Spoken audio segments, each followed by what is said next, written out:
Sometimes it takes several years and hundreds of people to write a book. Do you know that the Constitution of India was written by over 300 representatives who met for a period of almost 3 years before our Constitution got formalized?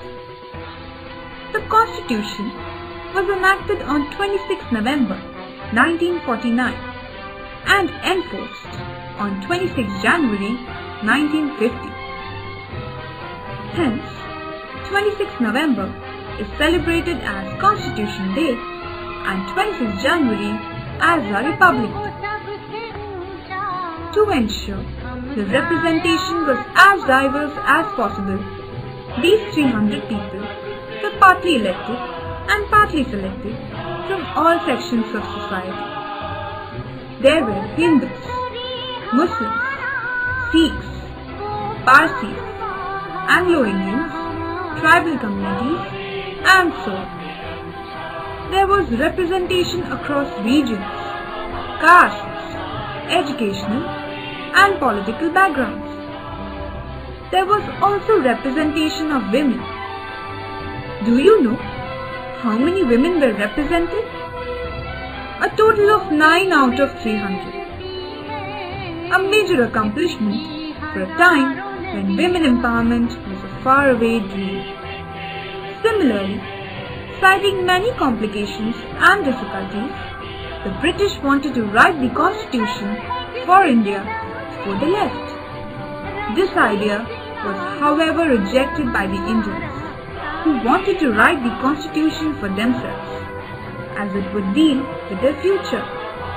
It is interesting to note that the Constitution of Japan was written by 24 male Americans in 7 days flat. The only Japanese in the room was a young woman interpreter. However, while the decision to write the Constitution ourselves was a noble one, in reality it was quite a difficult task to implement.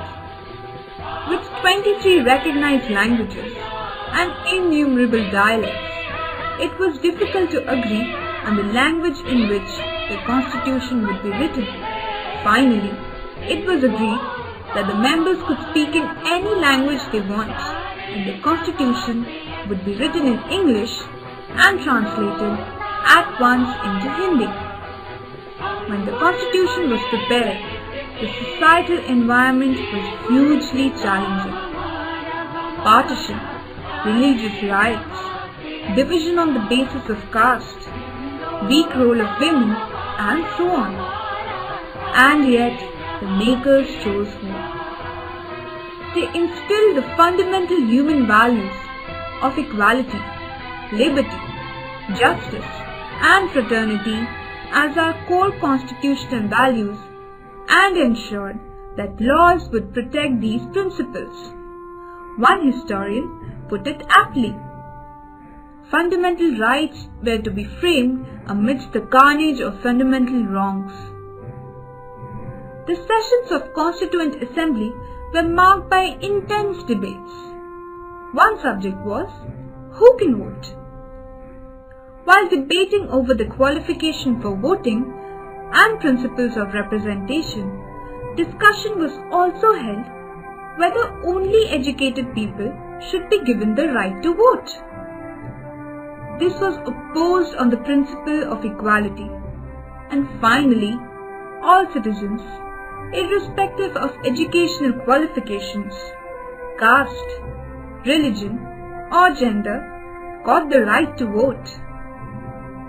On this point, it is worth noting that in America, black people got the right to vote 80 years, and women got this right 133 years after the US Constitution came into being. There were several critical issues debated, including language, rights, minorities, governance structures, and so on. All the proceedings of the Constituent Assembly. We, the people of India, having solemnly resolved to constitute India into a sovereign, socialist, secular democratic republic and to secure to all its citizens justice, social, economic, and political, liberty of thought, expression, belief, faith, and worship, equality of status and of opportunity, and to promote among them all fraternity, assuring the dignity of the individual and the unity and integrity of the nation. In our Constituent Assembly, this 26th day of November 1949, do hereby adopt, enact, and give to ourselves this Constitution.